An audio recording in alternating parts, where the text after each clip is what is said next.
किसी ज़माने में एक गैर मुस्लिम ने इस्लाम कबूल किया तो उसे पूछा गया कि इस्लाम की किस कदर ने तुझे मुतासर किया। तो वो बोला कि सीरत का सिर्फ एक वाक़या मेरी हिदायत का सबब बन गया।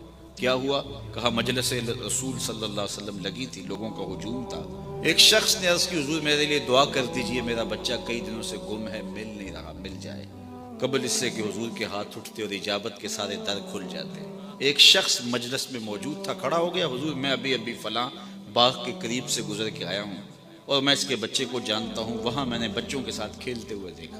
बाप ने जब सुना कि मेरा बच्चा फलां बाग में है तो उसने दौड़ लगा दी, फरमाया से बुलाओ। बुलाया गया, बहुत जल्दी है जी हुजूर, आप जानते हैं एक बाप के जज्बात क्या होते हैं। कहा अच्छी तरह आगाह हूँ, लेकिन तुम्हें बुलाया है तो बुलाने का भी एक मकसद था। जी हुजूर इरशाद फरमाइए। फरमाया जब बाग जाओ बच्चों के साथ अपने बच्चे को खेलता हुआ देख लो तो बेटा बेटा कह के आवाज़ें ना देने लग जाना, जो नाम रखा है उस नाम से पुकार। उसकी हुजूर मेरा बेटा है, अगर मैं बेटा कह के पुकारूंगा तो हरज भी क्या है। फरमाया तुम कई दिनों से बिछड़े हो, तुम्हारे लहजे में बला का रस होगा और तुम नहीं जानते, हो सकता है खेलने वालों में कोई यतीम भी खेल रहा हो।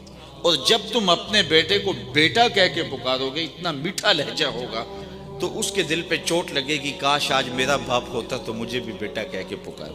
कहा ये शौक घर जाके पूरा कर दे। कोई लाओ तो सही कायनात में ऐसा। बेवा के सामने अपनी बीवी से प्यार करने से रोका गया, ये शरीयत वैज़ा का मिजाज है। गरीब के सामने अपनी दौलत की नुमाइश करने से मना किया गया, बल्कि मेरे हुजूर ने यहाँ तक फरमाया अपने गोश्त की खुशबू से गरीब हमसाए को तकलीफ न दो, या तो थोड़ा सा पानी ज्यादा डाल लो और शोरबे की एक प्याली हमसायों के घर भी भेज दो। और अगर ऐसा नहीं कर सकते तो ऐसे जाविये में खाना पकाओ कि उसके बच्चों तक महक ना पहुंचे।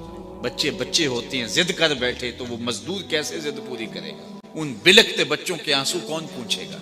तो कहा हुजूर की सीरत के इस वाक़या ने कि यतीम के सामने अपने बच्चे से भी प्यार नहीं करना और उसको भी जो है वो बेटा कह के आवाज़ दे देनी, इसने मुझे बताया कि कितनी नज़ाकत कल्बिया का लिहाज रखने वाले हुजूर हैं। रब भी कुरान में कहता है अजीजुन अलैहि मा अनित्तुम, तुम्हारा मुशक्कत में पड़ना नबी पे गरां गुजरता है। ए उम्मती तेरे पाँव में कांटा चुभे तो तकलीफ मुझे होती है।